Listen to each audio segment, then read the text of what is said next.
और बड़ी खबर वक्फ बोर्ड से जुड़ी हुई है। वक्फ अमेंडमेंट एक्ट पर बनाई गई जॉइंट पार्लियामेंट्री कमेटी की आज पहली मीटिंग होने वाली है। इस मीटिंग में लॉ मिनिस्ट्री और माइनॉरिटी मिनिस्ट्री के अफसरान जेपीसी के मेंबर्स को तफसील से जानकारी देंगे। तो जेपीसी में लोकसभा से 21 मेंबर रखे गए हैं, जिनमें बीजेपी से 7, कांग्रेस से 3, तो राज्यसभा से 10 में से 4 बीजेपी के और 1 कांग्रेस के शामिल हैं, जबकि इसके चेयरमैन बीजेपी के एमपी जगदम्बिका पॉल हैं। लेकिन बेहद अहम ये होने वाला है क्योंकि आज मीटिंग होने वाली है, पहली मीटिंग है, और इस मीटिंग में क्या कुछ चर्चा की जाती है, किस तरह से वक्फ अमेंडमेंट एक्ट को लेकर गुफ्तगू की जाती है, बातचीत की जाती है, ये देखना बेहद अहम होगा क्योंकि संसद में इसको जेपीसी कमेटी के पास भेज दिया गया था, पास नहीं हो पाया था ये एक्ट, और मरकजी हुकूमत की तरफ से 40 के करीब तजवीज़ इस वक्फ अमेंडमेंट एक्ट में रखी गई हैं, जिसके बाद जो वक्फ बोर्ड की ताकत है वो कम हो जाएगी और सेंट्रल गवर्नमेंट के तहत ही वक्फ बोर्ड को आगे का फैसला करना होगा। तो इसको लेकर आज जेपीसी की पहली मीटिंग होने वाली है। इस मीटिंग में क्या कुछ खास होता है, इस पर नजर बनी रहेगी। इसी को लेकर ज्यादा जानकारी हासिल करते हैं हमारे नुमाइंदे सैयद मुबशिर इस वक्त हमारे साथ जुड़ गए हैं। मुबशिर, क्या कुछ जानकारी मिल रही है मीटिंग के हवाले से इस वक्त? बिल्कुल शहबाज, देखिए सबसे अहम चीज़ कि आज पहली मीटिंग है और 11 बजे मीटिंग होगी संसद भवन के एनेक्सी के अंदर, जिसमें 31 सांसद, जिसमें से 10 राज्यसभा से हैं और 21 जो है लोकसभा से सांसद हैं। इसमें गौर करने वाली बात है कि वक्फ का मामला है और वक्फ के मामलों को लेकर ज़्यादातर जो सांसद हैं वो नॉन मुस्लिम्स हैं इसमें, जिसमें से तकरीबन 7 से 8 जो सांसद हैं वो मुस्लिम हैं, चाहे वो कांग्रेस के हों, चाहे वो असदुद्दीन ओवैसी हों, चाहे वो दूसरे दलों से हों। बीजेपी की तरफ से ज़्यादातर सांसद, चाहे वो राज्यसभा के हों चाहे लोकसभा के हों, वो नॉन मुस्लिम सांसद है। लेकिन इसमें एक अहम चीज़ ये देखने को मिली कि अगर जिस तरीके से एक जेपीसी की मीटिंग का गठन किया गया, कमेटी का गठन किया गया, उस कमेटी में ज़्यादातर सांसद नॉन मुस्लिम होने की वजह से कहीं ना कहीं थोड़ी सी दुश्वारियाँ हो सकती है। लेकिन जो सांसद हैं, जो मुस्लिम सांसद हैं, उनके ऊपर एक बड़ी जिम्मेदारी होगी कि एग्जैक्टली वक्फ बोर्ड का काम क्या है और वक्फ है क्या। वक्फ के जो ज़मीनें हैं, तकरीबन अभी तक का जो एक रफली एक आइडिया है कि 9 लाख एकड़ की जो ज़मीन है उनका इस्तेमाल किस तरीके से किया जाए उनको, क्योंकि वफ़ का मतलब होता है कि खुदा की राह में किसी प्रॉपर्टी को वफ़ कर देना और उसके ज़रिए से होने वाली आमदनी को मुसलमानों के हलाल काम के लिए उसमें इस्तेमाल करना होता है। लेकिन आज मीटिंग के बाद कहीं ना कहीं जिस तरीके से मीटिंग रखी गई है, उस मीटिंग के बाद चीज़ें थोड़ा सा साफ होती नज़र आएंगी, क्योंकि जो 40 से ज़्यादा अमेंडमेंट किए गए 1995 के जो 1995 का एक्ट था, उसमें 40 से ज़्यादा संशोधन किया गया और बीजेपी ने ये इल्ज़ाम लगाया सीधे तौर पे, कांग्रेस ने पूरी तरीके से इसको एक्ट को जो है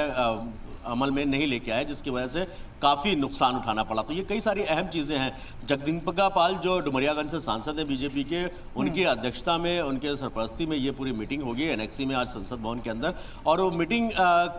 को करने के बाद जो अगला सत्र होगा, उसके अगले सत्र के पहले हफ्ते के आखिरी दिन तक पूरी रिपोर्ट जो है वो सरकार को सौंपनी होगी। हालांकि जब 8 अगस्त को किरण रिजिजू ने बिल में वक्फ अमेंडमेंट एक्ट बिल जब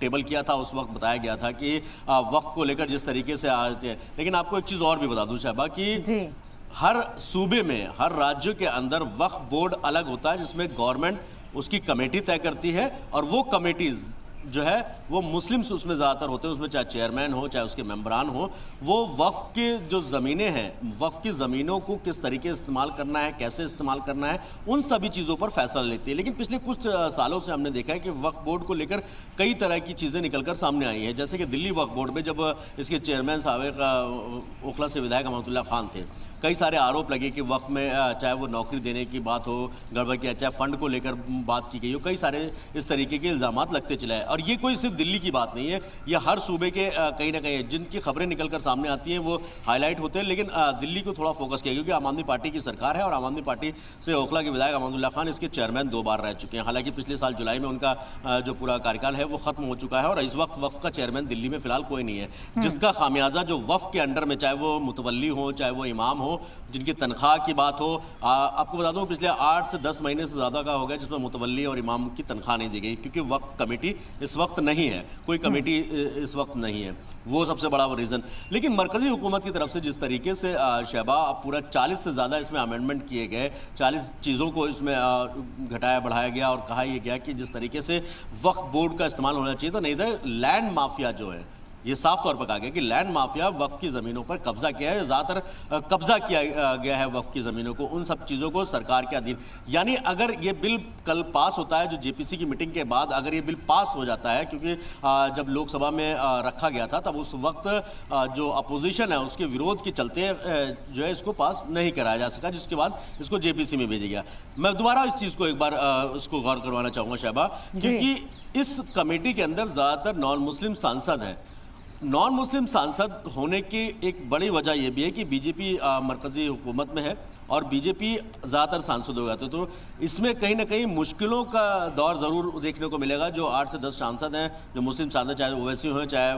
रामपुर से सांसद मौलाना मुहिबुल्ला नदवी हों, चाहे जावेद अली ख़ान हों, चाहे वो नसरुद्दीन हों या दूसरे और जो सांसद हैं, उनके पीछे असल तस्वीर वक्फ की रखना ये बहुत अहम हो जाता है, जिसकी वजह से जेपीसी को कहीं ना कहीं कंक्लूड करने में थोड़ा सा आसानी हो। जी बिल्कुल, कहीं ना कहीं ये देखना बेहद अहम होगा, क्योंकि जिन नुक्तों को लेकर, जिन चीज़ों को लेकर विपक्ष मुखालफत कर रहा था, एतराज़ था, उन चीज़ों पर जेपीसी में जो जितने मेंबर्स हैं उनको कैसे मुत्तफ़िक किया जाएगा और आगे रिपोर्ट में क्या कुछ पेश किया जाएगा। मुबश्शिर, तफसील के लिए आपका बेहद शुक्रिया।